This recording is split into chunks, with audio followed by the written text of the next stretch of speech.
अस्सलाम वालेकुम नाज़रीन नया इनकलाब न्यूज़ में हम आज पहुँचे हैं एडवोकेट खवी अब्बासी साहब के ऑफ़िस की, जो शहर हैदराबाद के मशहूर और मारूफ लॉयर है एडवोकेट खवी अब्बासी साहब। उनसे चंद सवालात करने के लिए पहुँचे हैं हम उनके दफ्तर, जो हाइड्रा को लेकर सवालात किए जाएंगे उनसे।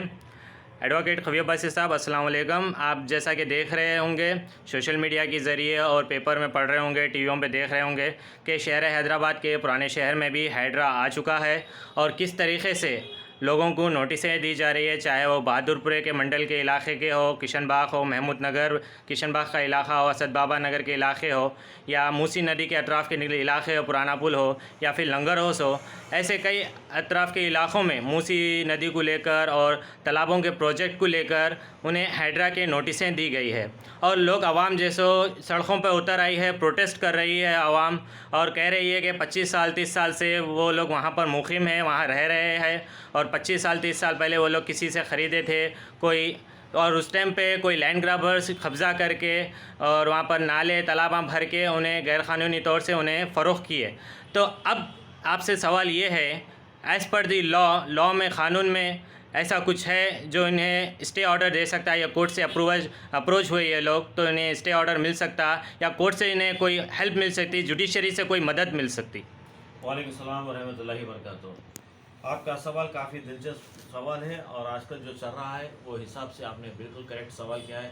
पहले हमारे को ये देखना चाहिए कि जो कंस्ट्रक्शन हुआ है, जो लेक्स पे, जो नाले में जैसे मट्टियाँ भरकर जैसे जो घर बनाए गए, और आप देखें हाल ही में 1-2 साल पहले जब पानी पड़ा था घरों में, जैसे 1-1 साल तक के जैसे ओल्ड सिटी में पानी रहा था। तो ये जो इलीगल लैंड ग्रैबर्स जो कब्ज़ा कर घरों को मट्टी पानियों में जो सो फतरे डाल के, कचरा डाल के उसकी प्लाटिंग कर दिया।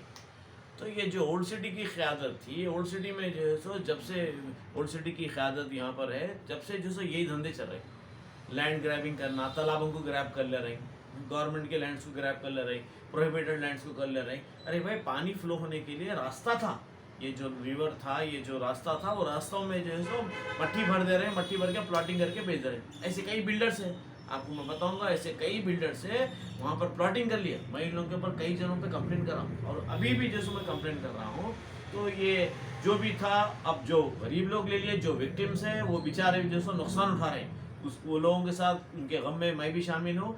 लेकिन क़ानून तो अपनी जगह क़ानून है। क़ानून जो है इलीगल एक्टिविटीज़ को बर्दाश्त नहीं कर सकता। ये बहुत ज़रूरी है कि रास्ता होना चाहिए। पानी जब पड़ता है, तूफान आता है तो घरों से होते हुए जाता है, तो उसके लिए जब रास्ता नहीं रहेगा तो घरों में घुस जाएगा और ये बहुत बड़ा नुकसान होएगा। कई जनों के जैसे घर कोलैप्स हो जाएंगे और नाले नदियाँ सब उन लोगों के झर्रे सब बंद हो जाएंगे। अब रही बात कोर्ट का, अब कोर्ट जो है सो यही स्टे ऑर्डर तो मिलना मुश्किल रहता है, इसलिए कि कोर्ट ऑर्डर नहीं देता। कोर्ट ये बोलता follow the due process of law.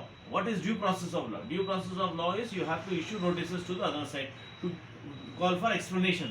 आप अपने जो है सो डॉक्यूमेंट्स लेके जाना वहाँ पर, लेके तो उन्होंने देखते whether this is genuine property or not, whether this property is registered or not, ये अगर गवर्नमेंट लैंड पे है, प्रोहिबिटेड लैंड में है, FTL लैंड पे है, बफर जोन में है, तो ऐसे जोन्स को जो है सो वो तोड़ देते और जो है सो सीधा कोर्ट ये ऑर्डर देगा कि ड्यू प्रोसेस ऑफ लॉ वो तो लोग फॉलो करते, वेरीफाई करते, गलत निकला तो तोड़ देते हैं। तो असल लेने वालों की गलती है। खैर, लेने वाले भी मासूम है, जो पुराने लैंड ग्रैबर्स थे, अभी भी जो बेच रहे हैं ज़मीनों को, पहले इन लोगों को जो सो नॉन बेलेबल ऑफेंस के तहत इन लोगों को अरेस्ट करके जेल को भेज देना चाहिए कि कौन बेचा था इसको। अभी भी बेच रहे, पहले भी बेचे थे, आगे भी बेचेंगे। तो फिर सब रजिस्ट्रार कैसा करता है? सब रजिस्ट्रार के पास जो सो अब जिसमें जो भी इन्वॉल्व है उनको भी they are also liable for the punishment. कितना भी हाउवर ही में भी, व्हाटएवर ही में भी, हाउवर बिगर ही में भी, कितना भी बड़ा आदमी रह दो, गैर कानूनी काम करेगा तो उन्हें कानून के सामने ही is liable to be punish. उसको पनिशमेंट देना सख्ती से जरूरत है। इसलिए जब तक कि उसको पनिशमेंट नहीं दिए, जो पैसे ले लेके रजिस्ट्री कर देते गवर्नमेंट लैंड को, उसमें से निकाल देते, फिर उसका म्यूटेशन भी चल रहा से निकाल देते।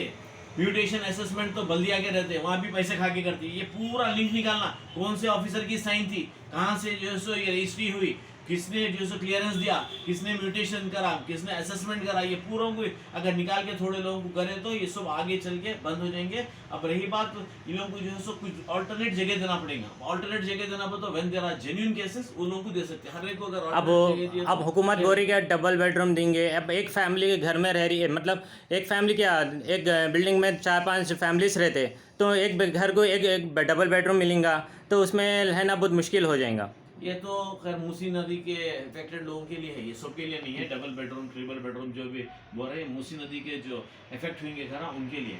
अब रही बात दूसरों को देना बोले तो जगह नहीं बचेंगी। अगर ऐसा दे रहे बैठे तो ये लोगों के पास जगह नहीं थी बोल के तालाबों को मट्टी भर के, अरे यही नहीं बड़े बड़े लोग इन्वॉल्व है, क्यों नहीं बड़े लोगों के घर तोड़ रहे। बफर जोन में FTL उसमें जो है सो कई लोग आए, मैं जो है सो हाइड्रा कमीशन से बात करा, कई है ऐसे उन के तोड़ना चाहिए, पहले उन लोगों को टारगेट बनाना चाहिए, उसके बाद गरीबों के लिए जो है सो कुछ रास्ता निकालना चाहिए। यही हमारी जो है सो कंटेंशन। शुक्रिया सर, बहुत बहुत आपका।